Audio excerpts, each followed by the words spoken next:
ധനവകുപ്പ് പണം അനുവദിക്കാത്തതിനാൽ തദ്ദേശ വകുപ്പിന് പിന്നാലെ മറ്റു വകുപ്പുകളും പ്രതിസന്ധിയിൽ. 2026 പ്ലാൻ ഫണ്ടിന്റെ ഒരു ഗഡു പോലും ഇതുവരെ തദ്ദേശ സ്ഥാപനങ്ങൾക്ക് നൽകിയിട്ടില്ല. സിവിൽ സപ്ലൈസ് വകുപ്പിന് പണം ലഭിക്കാത്തതിനാൽ റേഷൻ കടകളിലേക്ക് അരി കൊടുക്കുന്ന കോൺട്രാക്ടർമാർ സമരത്തിനിറങ്ങുമെന്ന് മുന്നറിയിപ്പ് നൽകിയിട്ടുണ്ട്. ആരോഗ്യ വകുപ്പിലും വിവിധ പദ്ധതികൾക്ക് പണമില്ലാത്ത അവസ്ഥയാണ്. സൗജന്യ ചികിത്സ, മരുന്ന്, ഉപകരണങ്ങൾ എന്നിവ വാങ്ങുന്നതിൽ പ്രതിസന്ധിയുണ്ട്. റഹീസ് റഷീദ് ചേരുന്നു. റഹീസ്, പല ഡിപ്പാർട്ട്മെന്റുകളുമായി ബന്ധപ്പെട്ടും വലിയ പ്രതിസന്ധിയാണല്ലേ? പലതും മുടങ്ങുന്ന സാഹചര്യത്തിലേക്ക് എത്തിയാൽ അത് ഇനിയും കൂടിയാൽ വലിയ പ്രശ്നമാകുമല്ലോ.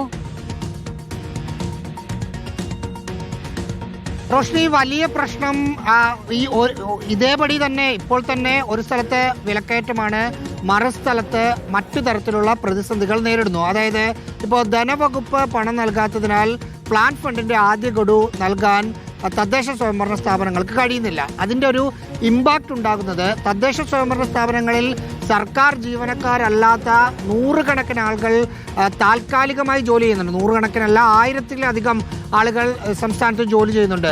ഇവർക്കാർക്കും കഴിഞ്ഞ 4 മാസമായി മിക്ക സ്ഥലത്തും പൈസ കൊടുക്കാൻ പറ്റുന്നില്ല. ഈ പണം പ്ലാൻ ഫണ്ടിന്റെ ആദ്യ ഗഡു കിട്ടിയാൽ മാത്രമേ പണം നൽകാൻ പറ്റൂ എന്നതാണ് പ്രശ്നം. സ്വാഭാവികമായും അതുണ്ടാക്കുന്ന പ്രശ്നങ്ങൾ ഗുരുതരമാണ്.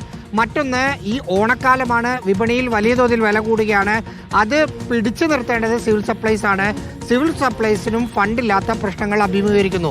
പ്രത്യേകിച്ച് റേഷൻ കടകൾക്ക് അരി ഹോൾസെയിലായി കൊടുക്കുന്ന കോൺട്രാക്ടർമാർക്ക് കുറച്ചു കാലമായി പൈസ കൊടുത്തിട്ടില്ല. ഇനിയും പൈസ തന്നില്ലെങ്കിൽ റേഷൻ കടകളിലേക്കുള്ള അരി വിതരണം നിർത്തുമെന്ന് അവർ മന്ത്രിയെ കഴിഞ്ഞ ദിവസം കണ്ട് പറഞ്ഞിട്ടുണ്ട്. അത് പ്രശ്നമാണ്.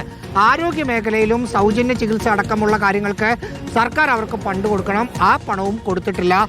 മൊത്തത്തിൽ ആ തരത്തിൽ എല്ലാ അവസ്ഥയിലും ധനവകുപ്പ് പണം കൊടുക്കാത്തതോടെ പ്രതിസന്ധിയിലാണ് മിക്ക വകുപ്പുകളും. ശരി, റഹീസ് റഷീദാണ് തിരുവനന്തപുരത്ത് നിന്നും വിവരങ്ങൾ നൽകിയത്.